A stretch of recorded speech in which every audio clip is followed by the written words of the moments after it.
Guys, happy Wednesday night owl edition right now of Going Live. It's me, Camille Talicia. Let me get this together. Transformational Success Coach, the Intentional Goddess. Thanks so much for being here. Um, so this evening on this night owl edition of me going live, what I wanted to talk about is releasing self-doubt, right? So if you follow me on Instagram, for my Instagram followers, you follow me, but I posted yesterday, I think it was, a question about what would you do if you were not, now I wish I had the words together, right? Basically, the question was like, what action would you take if you weren't resisting moving because of self doubts, right? Because of those questions about yourself, because of the hesitation that comes from not believing in yourself, not trusting yourself, or just doubting yourself in general. And so I thought it would be a good topic for us to discuss because didn't get a lot of comments on the actual question itself, which lends me to believe that people are not necessarily ready to fully acknowledge when they are doubting themselves, or they are not they're not willing to put it in public that they are practicing or they are falling victim to their self-doubt. Let me say that.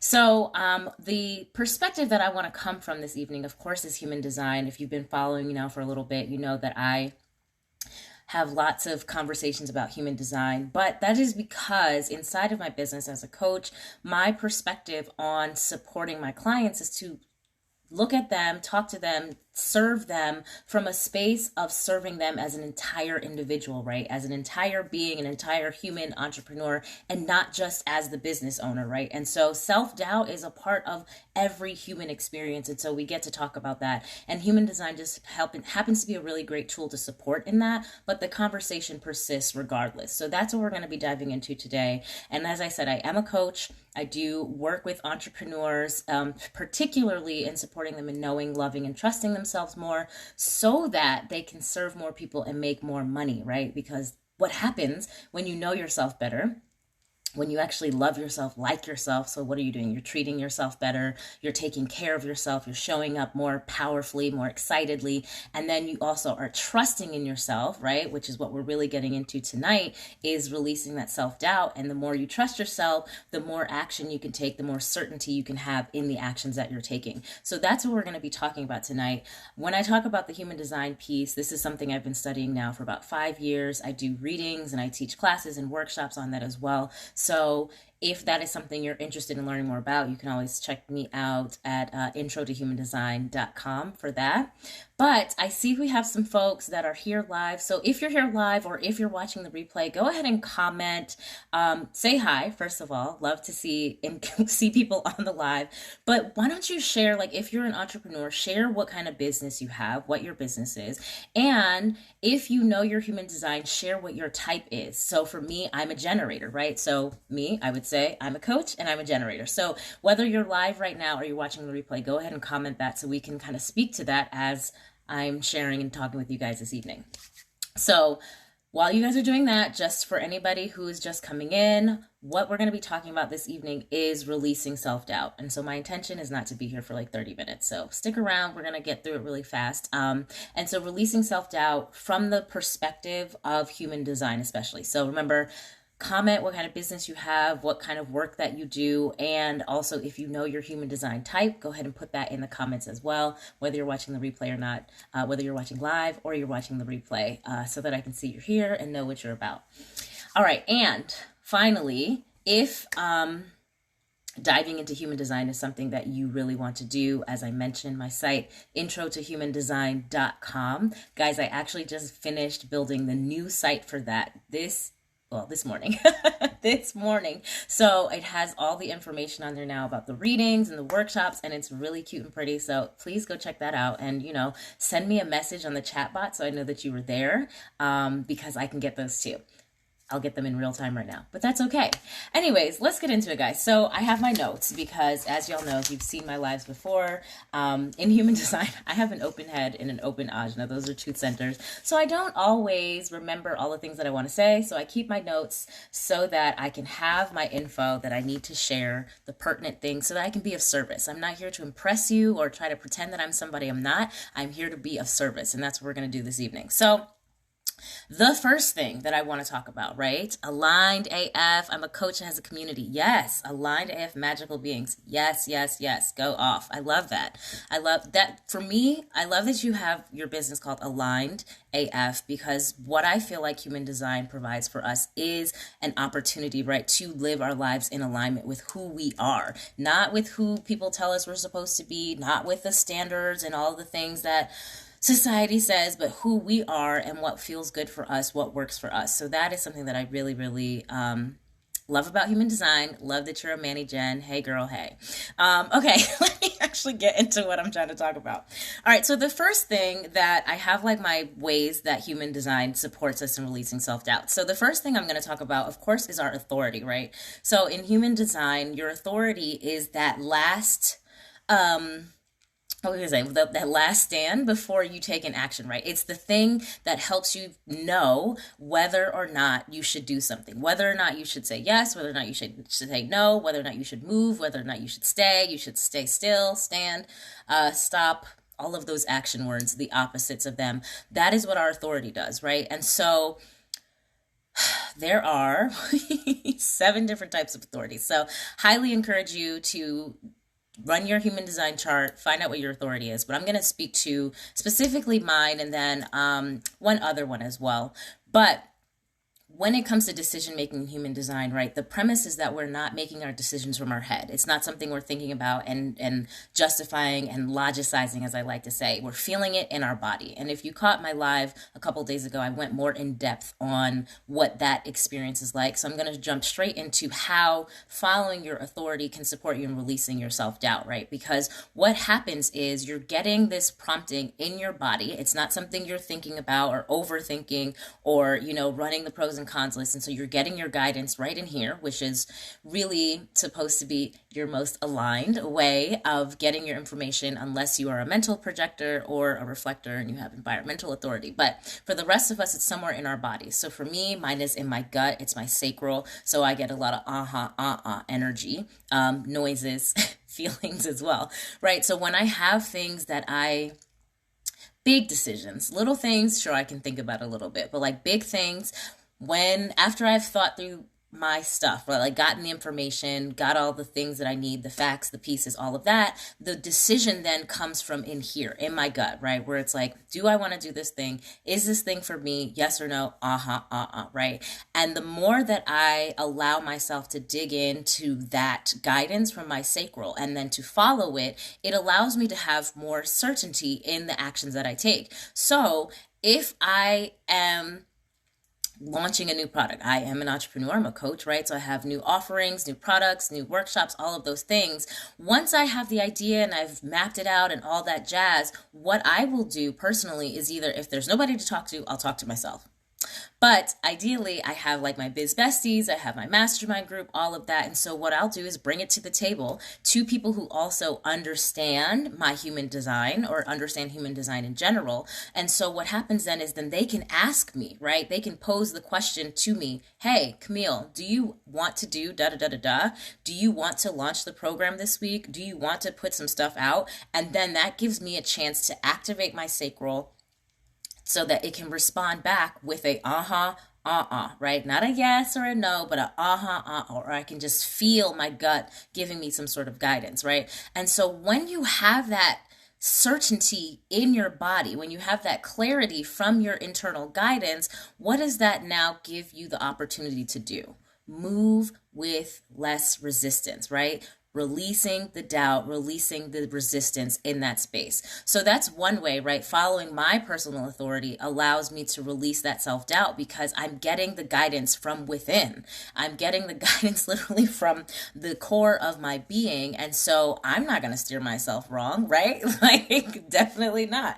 So that's one example. There's another authority I want to talk to a little bit, right? Which is the splenic authority, which comes from the spleen, that guidance is a little more subtle, maybe a lot more subtle. And it's something that comes immediately, and it's soft, it's more like a resonance. And so for my splenic authorities, which a lot of times will be projectors, or nope, it'll be a projector. Projectors, I'm like running through the info. Right. So that'll be my projectors, right? And so what you're looking for is that feeling of the resonance of a yes or a no, safe, dangerous, stay, move, that sort of thing, because that's the kind of guidance that your spleen is going to give you, and understanding what that feels like outside of the context of your physical safety. Because the first thing your spleen wants to do is keep you physically safe. So that's what it's going to be telling you, right? But the more that you connect with it, the more that you allow your spleen to guide you, the more that you'll be in a position to rely on it when it comes to, again, decisions in your business, in your life, in your relationships, where when it's giving you that yes, that in the moment, yes, but it's very subtle, it's very soft, but it's telling you, this is the thing you need to do, that resonates with us, we feel safe moving in that direction, that you can follow it. And again, what does that allow you to do when you have that certainty, when you have that safety, especially from your spleen? It allows you to release the self-doubt. So that is the first way that human design can support you in releasing your self-doubt. The next thing I want to talk about really briefly are the types. And so I asked you guys to put that in the chat. Aligned AF, she shared shared their manifesting generator. Amazing. I am a generator, right? And so within knowing that, because we're still in the same family, they're cousins to the generators. And so knowing that we're generators, right, that means that we have this very powerful battery called the sacral, which allows us to work in a marathon, long-term, prolonged sort of way. That means that we know that we consistently can have access to doing work, especially work that fulfills us, especially work that is a hell yes for us, in long stretches of time. So if I get a project, or if I take on a project, if I have a client, whatever the case is, right? And I know that it's going to be something that may take me 8 hours. Like, example, the website that I finished last night, right? I had the confidence to begin that project at 11 p.m., night owl life. Hi, we're here right now.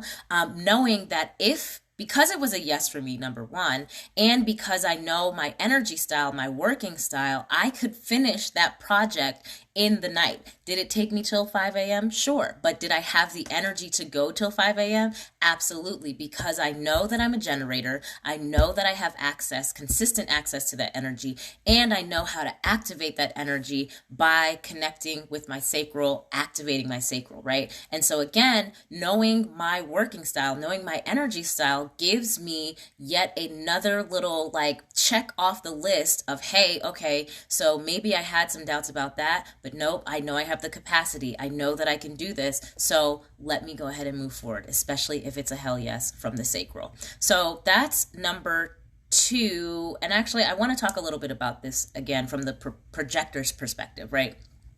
Projectors are one of the non-sacral beings. The other one is manifestors inside of human design, and reflectors. So they do not have the big battery, right? Which means that when they begin projects, they, number one, either need to be able to lean on the energy of generators around them, or they need to manage their working style, their working flow, their working boundaries and limitations. Let's just say that. So what that means, right, is like the same website project that I did last night. If a projector decided that they were going to start their project at 11 p.m. also, and they were by themselves, they would need to pace themselves. They would need to say, okay, so I know I'm gonna work from 11 to 1.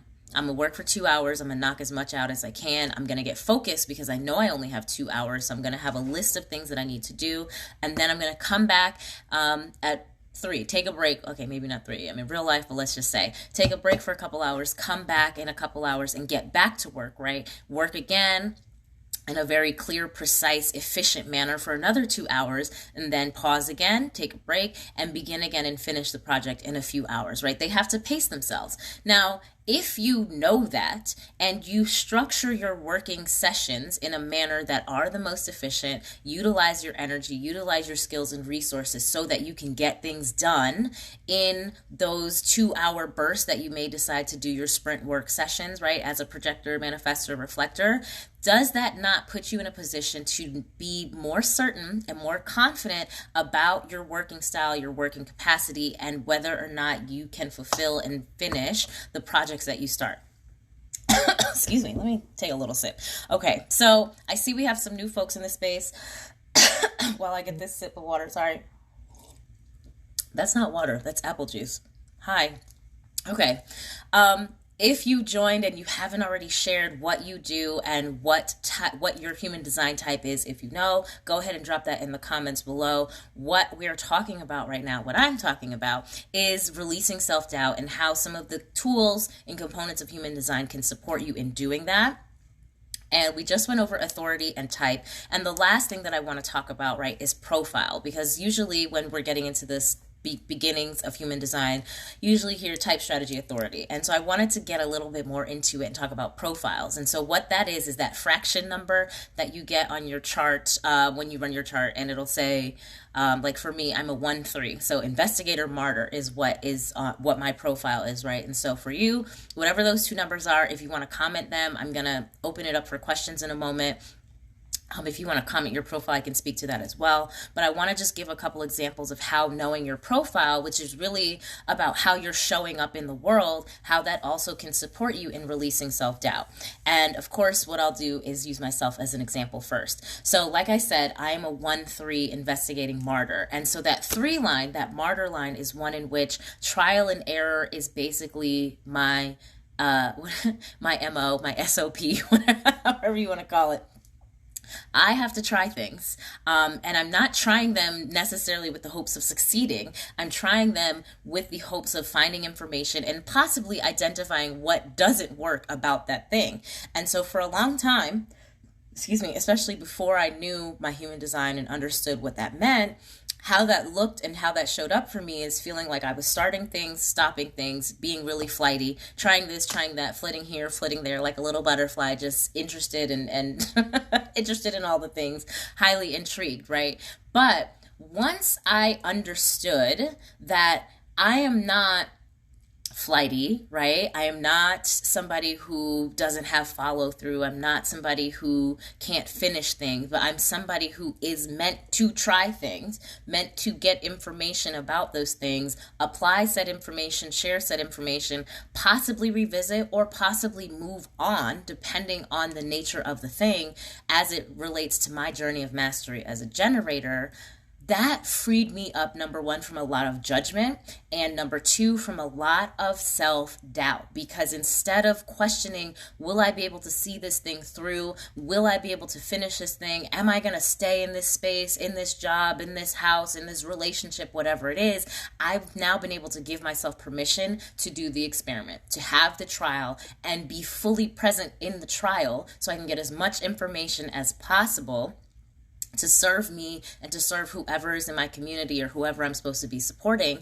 And now I don't have to worry about the future part of it, right? Like I can just be fully present to get what I'm supposed to get, what I need to get from that experience, and release myself from the judgment and the doubts, right? And that is because I learned my profile and I started to understand what that means and accept how that shows up for me in my life, in my business, in my career, right? So that's one example. Another example for a profile is the 5 line, right? The 5th line.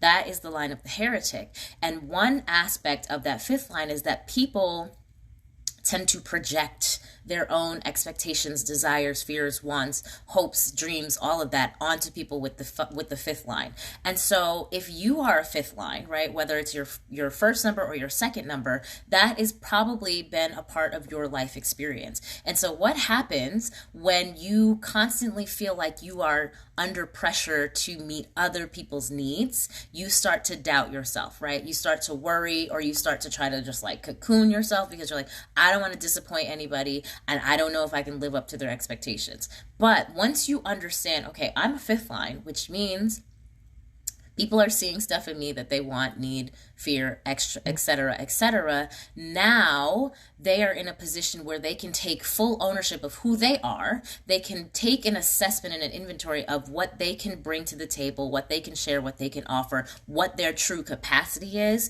and live up to that standard, which is their own standard, and not worry about other people's. And so once they've released that worry and the concern for other people, and they're just showing up as themselves, as their most authentic self, again, they put themselves in a position to show up more powerfully, more consistently, more certainly, more confidently. And so again, that's another example of how understanding your profile and what the ins and outs and the intricacies of your profile and the characteristics of it can support you in releasing self-doubt. Okay, I wanted to keep this brief. I feel like I've touched on some good things. So what we covered, again, really quick, is how your authority helps you release self-doubt, how knowing your type and what that means for your working style and your energy capacity, how that can help you release self-doubt. And lastly, how understanding your profile can help you release self-doubt as well, and knowing what characteristics come with your particular profile and how you show up in the world, how you engage with people, how you interact with people, and how they interact with you. All of these different pieces of information can serve to support you in being more of yourself, living more aligned, living more authentically, living your human design. So with that, guys, again, if any of this interests you and you are new to human design, or you've been studying it a little bit and you want to dive deeper, you want to have a space to ask questions, really get support and integrating into your life, please go visit my brand new website, introtohumandesign.com. I just finished putting it together. It is beautiful. I love it. It has all the readings. It has the workshops coming up, all of that. And you can chat with me, talk to me, all that from the site. So please go ahead and do that. At this point, if there's anybody on the live who has a question, I want you to feel free to go ahead and put it in the chat now about anything that I said. If you're watching the replay, you can also ask questions, because this is the internet. And I can come back and I can answer your question after I am complete being live. But I really want to be able to just support you in releasing your self-doubt and using the tools that are available to you, aka human design, to do that. So I will wait a few seconds for any questions about any of those things. And while we're waiting for the questions, one more time, just a reminder, go check out the new Intro to Human Design website. I do have a couple of workshops that are coming up this month. One is for couples, and that can be romantic couples, business couples, like partners, friends, just two people who have an interpersonal dynamic that they would love to have more understanding and support in making amazing. And that is called Better Me, Better Us. You can find it on my new website, introtohumandesign.com, and you can register for that. It's coming up on August 14th. So I'm not seeing, hey, Shamir, hey. I'm not seeing any questions at this time, but please know that you can watch this replay, comment, remember, comment your business, comment your type, and ask any questions you may have. We talked a little bit about how your authority, how your type, and how your profile can all support you in releasing self-doubt, showing up your most powerful, confident, certain self. And I gave some examples based on my own human design. So if you're listening to this on the replay and you have questions about your particular design, ask it, right? I'm a resource. That's what I'm here to do, to be of service. So with that, guys, introtohumandesign.com. That's where you can find all the things about how I can support you with human design, my Facebook community, all of that jazz, workshops, readings, upcoming membership called Thrive by Design. That's going to be coming up as well. I'm putting the finishing touches on that. And I have a special founding member price that's going to be available too. So you can see all of that on the website. But other than that, I'm going to go ahead and complete. I was here a little late tonight, on my night owl tip. I thank you guys so much for those of you who watched live. If you're catching the replay, thank you as well. And I will see y'all next time. Bye-bye. Oh, camera's falling.